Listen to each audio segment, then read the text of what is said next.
In this video, we show how to replace riser 1 on a PowerEdge R770AP. Before working inside the system, read through and follow the safety guidelines to protect the system from potential damage and ensure your personal safety.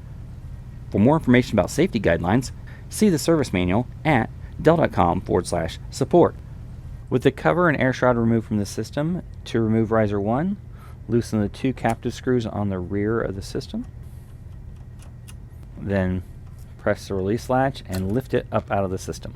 To install riser 1, align and lower it into the system, press down to fully seated, and then tighten the 2 captive screws to secure it. For more information about the PowerEdge R770AP, visit dell.com/support.